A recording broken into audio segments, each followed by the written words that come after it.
Welcome to the Nerd Party. Let the filibustering begin. Welcome to Nerd Party.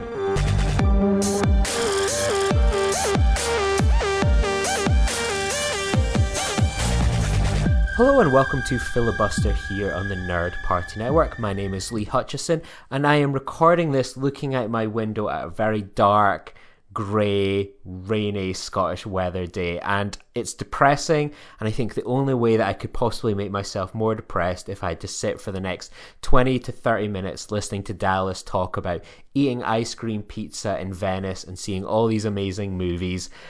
And that's exactly what I'm going to do. So welcome back to the UK, Dallas. Oh, I'm not going to say it's good to be back. I got off the plane, turned on my phone, and the first thing I saw was Liz Truss being announced as a new PM. Yeah, she's just jetted into your city not so long ago, both her and Boris Johnson. I believe she was, yeah, I was at work, so yeah, no, I missed it. I missed all the fuss. But, I cheered myself up by waiting to get through all the passport checks and all that back into departures for my connection to Aberdeen by watching the Don't Worry Darling red carpet. Yes. Which was potentially, it's definitely up there with one of the best films I saw at Venice. Talk to me firstly. I guess like the last time we spoke about the Edinburgh Film Festival and the experiences for there, and obviously I'm doing London Film Festival. You might be doing some of it remotely, some of it in person.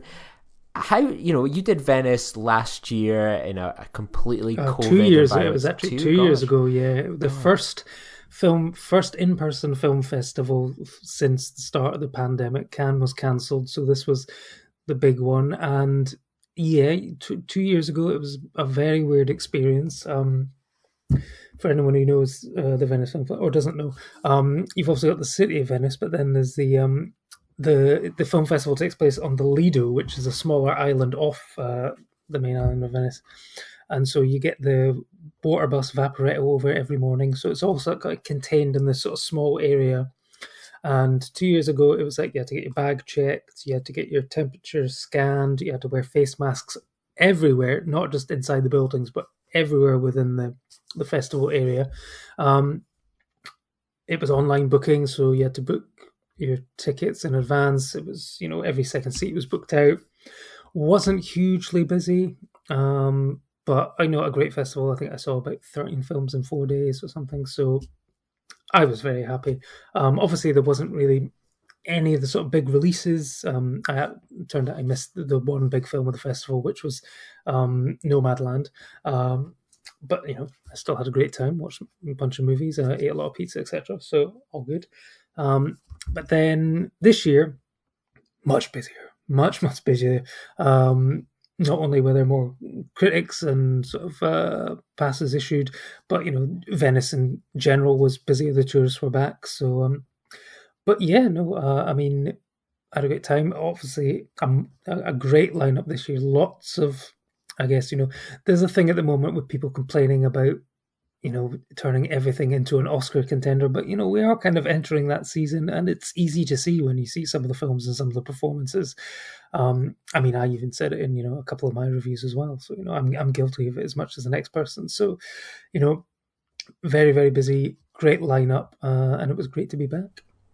Yeah, so kind of talk me kind of through it. Like, you were only there for a few days.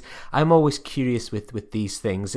Was there an element of anxiety of the time that you're going to be over there, but was there films that you were worried, I bet I'm going to miss this film, or I'm going to be over there and it might be a disappointment because all the other films are going to be on the days that I'm going to maybe miss? What were your kind of feelings going into a festival like that, where you kind of don't know what you're going to get until much nearer the time? And as someone that's, there's things that you're excited about, is there a feeling of even being there and thinking, oh my God, I'm going to end up getting FOMO from going on the wrong days? Yes, there is always that element. I self-financed this trip. I wasn't, commissioned by any particular outlet to go. I write for a certain website, but I paid my own way to get over there, and in order to do that, I was like, I'm definitely going to go back. I missed out on Cannes last year to travel restrictions, so I thought, you know what, I really enjoyed Venice. I'm going to try for Venice again. And so I booked I think I booked in like January or February. So I booked the dates. I booked, flights which were reasonably, inexpensive. I managed to get the hotel I stayed at last time and stuff. So I figured, I can only really go for a maximum of sort of like 3 or 4 days. Hit it up the first weekend. That's normally when you get a few of the big hitters. So, I would take a chance, but yeah, I'm always going to be restricted by what's on those particular days. Even then, it's like, they announced the lineup. I think it was towards the end of July. And, some great films, you had like The Sun, you had Blonde, you had, White Noise. And White Noise was announced for the opening film. You had a few from A24, such as like, Eternal Daughter, The Whale. Pearl was going to be their horror film of the year. Last year they screened Halloween Kills. For some reason, I think it tied into Jamie Lee Curtis winning a career achievement award or something. Not for Halloween Kills, I can tell you that. But yeah, so you're anxiously waiting the moment when they release the schedule, and there's always going to be sort of disappointment. I think my biggest disappointment was the fact that I was coming back on Monday the 5th, which turned out to be Don't Worry Darling day. And given all the hoopla around the making of them, not the film itself, but the making of the film, I was like, do I try and change my flights to get a later flight? But, it was going to cost hundreds, and it's like, no, it's not worth it. With all these films, we talk about, we're kind of in a privileged position where we get press passes, we get early access and stuff, but we are always going to be able to see the films. We just have to wait a few weeks or months or whatever. There's a thrill about being able to be one of the first to see it and have an opinion. Is it possible to get the social media clicks, and the hits on the website for your review if you're able to get it up when the embargo lifts? But in the end, I was very sort of happy with my choices. I got to see Luca Guadagnino's Bones and All. I got to see The Whale. I got to see Pearl, and I got to see a few other films which, were not on my list, but there was a few gems in there as well. Yeah, so what were the highlights for you? Obviously, I'm conscious some of these will be coming to the UK next month in London Film Festival, and then who knows when they'll be coming, for example. Some like Pearl, for example, bafflingly, we do not have a UK release date for that one yet, but something like Don't Worry Darling we'll have in just a mere week or so's time. So what were like the real highlights for yourself? For me, one of the highlights was actually the first film I watched at the festival. Now, I'm not a paranoid traveller, but a conscientious traveller, and I like to know... Is that a metaphorical traveller that you're talking about, or a very literal traveller here? No, a literal one, in the fact that, I like to know that I've got my passport, I've got everything, so when I get to the airport, I like to know when I'm going to get through the airport and stuff, and you hear all these... horror stories about queues, the passport control for anyone with a UK passport now that we're out of the EU. And so I was like mentally trying to bear, right, I land at 3:15. If I land at 3:15, let's say, give an hour to get through the passport queue, then I've got to get to the boat. That's going to be a 40-minute travel to the mainland. Then I've got to get to the hotel. Then I've got to get to the Lido to try and pick up my pass. And I was worried that I was not going to be able to pick up my pass by the end of that day and then potentially miss out on the first screening of the day, because for some reason the press offices only open like between 9 and 6:30, yet your screenings start at 8:30 in the morning and go on until like 10 o'clock or even midnight some nights. So it's like, it seems like, why is there such a small window to collect your pass? So I was worried I was not going to be able to get it. So the big film on the first day was Bones and All. And so I booked the second screening of that, the 11:15, just to make sure that I'd be able to see it. And then I booked another film if I was able to get into it on the first day. And that film was Athena. Didn't really know anything about it. Went in and blew me away and blew a lot of people away. And this is actually coming to Netflix on September the 23rd. It's a French film, and it's about a council estate that essentially goes to war with the police over, the death of a young child from the estate through police brutality.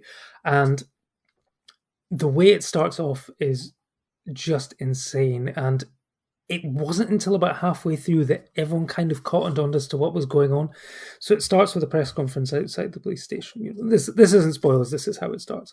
This is all within the first 10 minutes, so I'm okay to say it. And there's an army officer sort of giving an update, asking for calm. His younger brother's been killed, but he's asking for calm because he knows that something like this could, erupt into violence. And indeed it does. A gang of youths hurl a Molotov cocktail, and then they start breaking in and raiding the police station, and all kicks off. They're sort of throwing Molotov cocktails, they're breaking windows, they're stealing stuff. There's more of them than the police in the station, and they go in, they grab a bunch of weapons, and then they escape back to the estate. But the entire thing is done in one single continuous take. And this goes on for about 10-15 minutes. And so I was speaking to people afterwards, like Matthew Turner, what we call him from The Telegraph. And we were just, it blew our minds. We could not understand how they'd managed to achieve this. Because at some points they escape in a van, and the camera travels, along with the van, then goes inside the van, then out through another window, and then, it's like, was it drones? Was it, just very skillful camera work? We just couldn't figure it out, and that's all within the 10-15 minutes, and then it's, come up with the end credits, and they've taken over an entire estate. How they managed to choreograph this thing, I don't know. It's one of the most impressive feats of filmmaking I've seen in the last few years. And the story carries on about, how the police are going to try and take back control of this place, and the kids on the estate are basically trying to hold on long enough to force the police into, admitting who was the officers responsible for this killing and putting them to justice. And it takes place with a series of long takes. You're sort of moving in and out of buildings, following people. There's always stuff happening in the background, and yeah, it's just such an intense, incredible watch. It's sort of like anyone who's like a fan of like Latin from which is about 27 years ago. It's that kind of thing. You sort of see that, with stuff like the George Floyd murder in the States and whatever, something you can see that I'm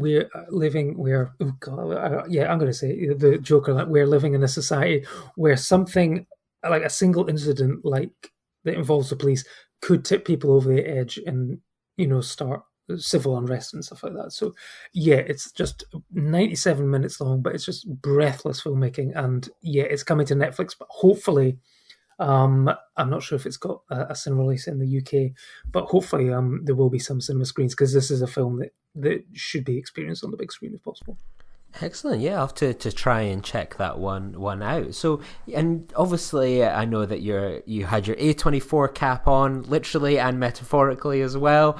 How did sort of the A24 lineup work for you? Because obviously I think Eternal Daughter was today, the day we're recording, so I think that's one you've missed. So maybe one for London, but what did you make of the rest of their lineup?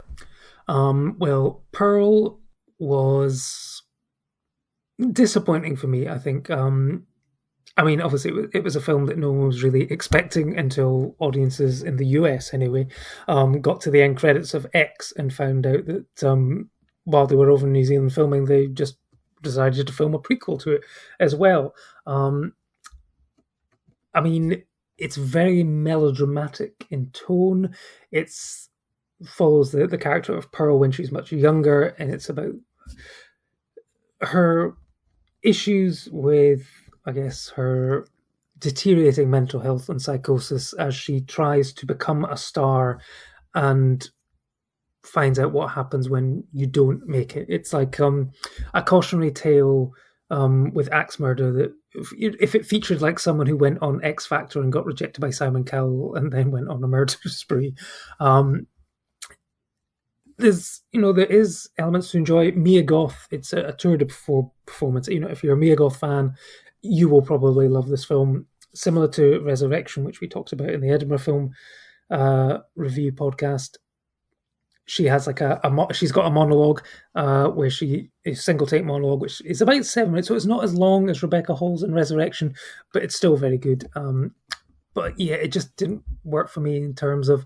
I think I wanted to see a bit more on the sort of slashing and killing, but it's very much a character study of this young woman who goes a little bit crazy sometimes.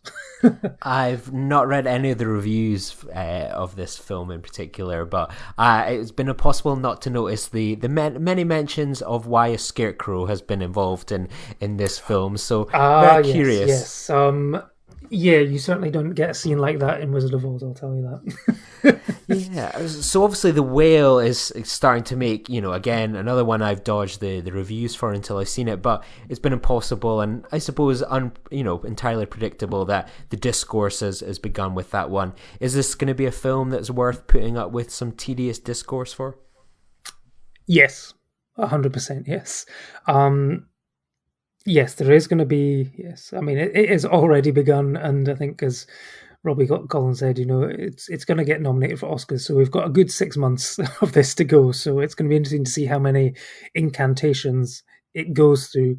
I mean, obviously, yeah, this is a film which features Brendan Fraser as a £600 shut-in who, after experiencing health problems, beyond the morbid obesity, decides to try and reconnect with his estranged daughter over the course of a few days.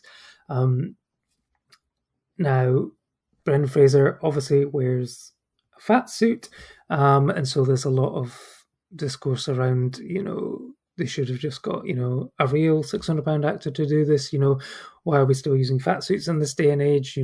But it's called acting.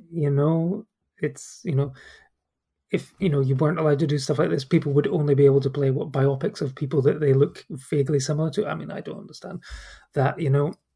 I mean, Brendan Fraser himself has admitted, he's struggled with his own weight issues. So, I think he's coming from a good place, and I think a lot of the discourse is going to come from people who have not seen the film. And once they do, I think they will find that it is a surprisingly empathetic and sympathetic portrayal of this man. There's actually a lot of sort of humor and stuff, and there's a lot of the character himself has a surprising amount of positivity and optimism despite everything that he's gone through in his life. And I think that's a credit to Brendan Fraser. I mean, mark it now, he will be nominated for Best Actor. He could potentially even win, depending what else sort of comes out of awards season. I think Austin Butler will get a nomination for Elvis, but I think it's at the moment, with only sort of 2 real contenders, it's Brendan Fraser's to lose. I think the sort of everyone loves a story around the Oscar buzz. So this is his comeback. He's been estranged from Hollywood for several years, and I mean, I think if they haven't seen the film, but they've probably seen the videos online of him getting very emotional at the end of the film when he got a standing ovation for his performance and stuff like that. There's been a lot of talk about his estrangement from Hollywood. He was sexually assaulted by someone, one of the presidents of the Golden Globes, and was shut out of projects and stuff like that. But he's now definitely going to be getting a lot more roles and stuff like that. But he's still. It was clear from the press conference and stuff, I think he's still a bit uncomfortable with all the attention and how to handle it and stuff like that. So I just hope, it's going to be a long campaign for him. So I hope he gets the love and support that he needs to get through this, because, he has got a huge fan base, and I think they're just really excited to see him come through this. But I mean, his performance is just sensational. And, there's not a bad performance in the film, but, Sadie Sink as well, huge star at the moment and getting a lot of praise for Stranger Things season 4. She's the running up the hill girl, but I mean, she is a bona fide superstar. It's clear from this that she lights up the screen every time that she's on, and you kind of miss her when she's gone. And yeah, she is going to be absolutely huge, and potential Best Supporting Actress nomination for her as well.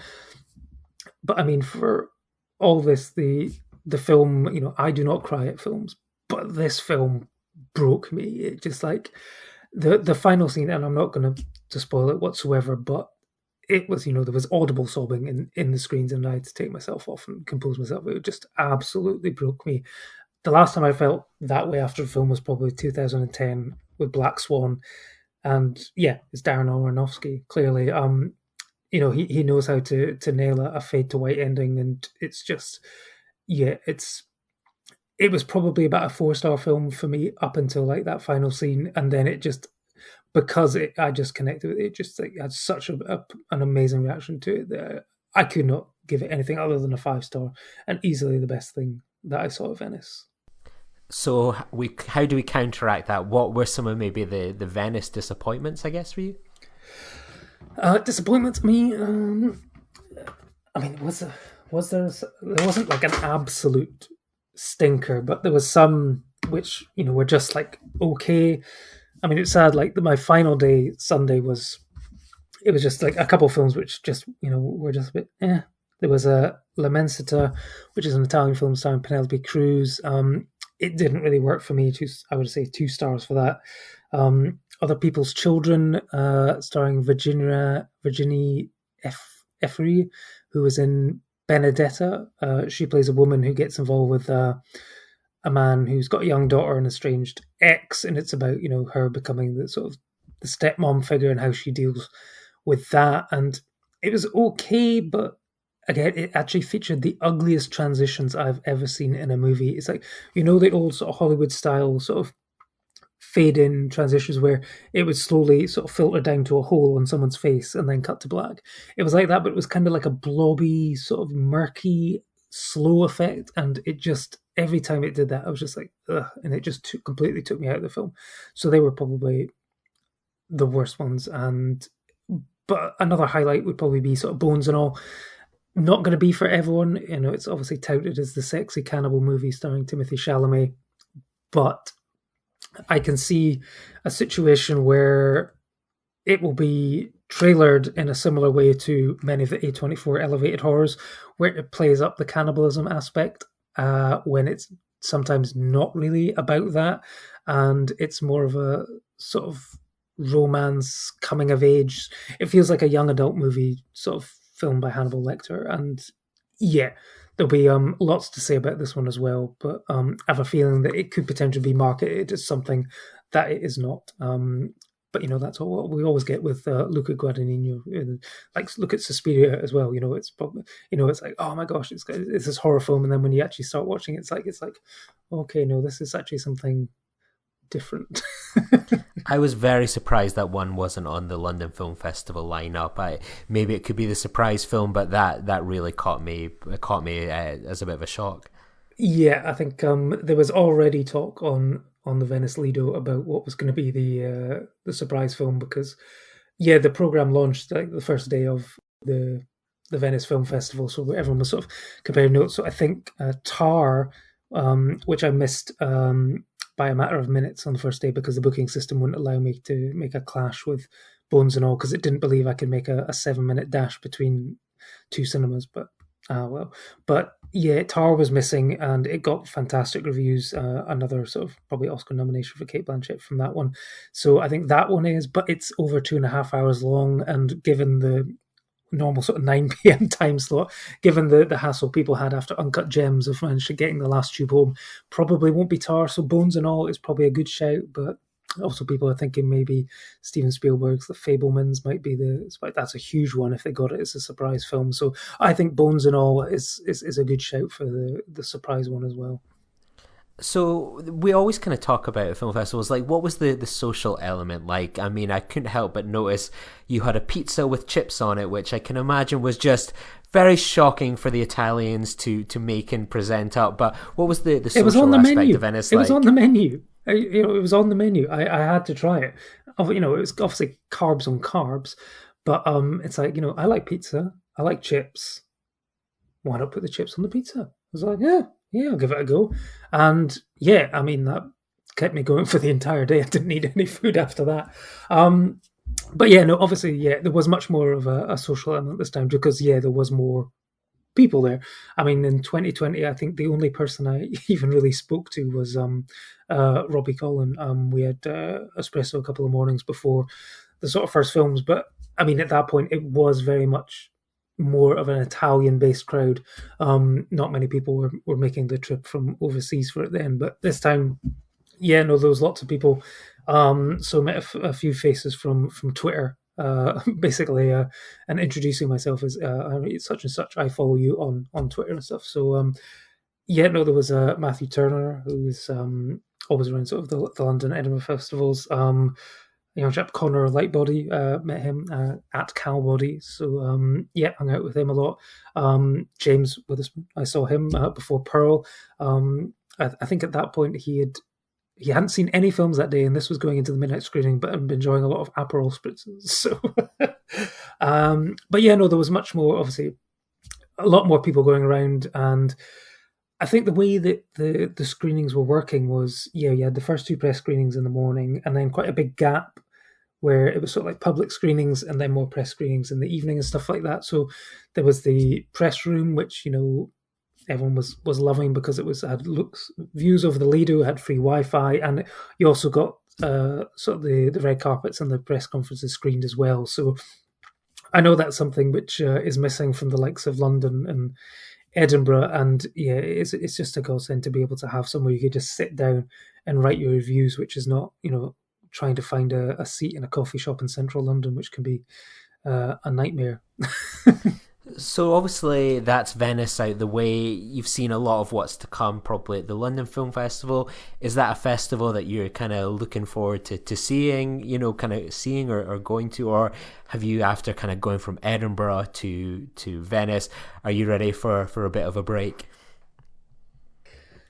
I would say that, but I've got a couple of screeners for the Toronto Film Festival. Obviously, I can't go to that one in person, but I'm still on the mailing list, so I've managed to get a couple of screeners picked up. So, and I did a couple of Fright Fest films between Edinburgh and stuff like that. So, yeah, London, I probably will not go down. There's an impending cost of living crisis, although, we'll have to see what happens with the energy bills.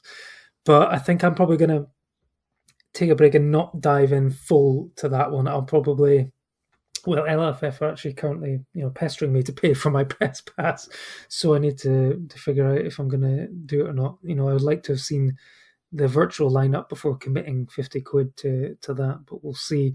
But I think I'll take advantage of the Glasgow and Edinburgh gala screenings and stuff like that, and go to a couple. I think Knives Out, because that's not out until, I think, is it Christmas Eve or something like that? So I think with London, I think I try to prioritise films which are further away, like anything that's coming out in October or something, I probably would skip in favour of stuff which is like towards the end of December, January and stuff like that, is going to be a while away. But I'll be like Al Pacino, Godfather Part 3. I'll say, just when I thought I'm out, they pull me back in, and some film will be announced that I'm like, okay, yeah, no, I'll do that. I'll put the punt, because, yeah, I guess because after London, then there's November, December off. November, December off, and then it'll be sort of like Sundance at the end of January, and then Glasgow sort of. Actually, it's beginning of March now, isn't it? So, yeah, I'll get a couple of months off. But, we'll be in the midst of award season, so there'll be plenty of discourse to keep us going until then. Absolutely. Well, it's been amazing to hear about your experiencing escape from this miserable rain that we're enjoying, that you've certainly not brought back with you. So we'll be kind of back in a few weeks. Maybe our next thing will be previewing kind of London Film Festival. It seems we're definitely in the midst of festival season. But oh no, don't worry, we've got the Don't Worry Darling episode to come. Oh, we certainly do. And where do we start with that? So yeah, looking forward to dive into that one in a couple of weeks' time. And we've got a couple of really exciting episodes of the A24 project to keep an eye out for as well. So thanks to everyone for listening, and we'll see you soon. Ciao. Join the revolution. Join the Nerd Party. Welcome to Nerd Party.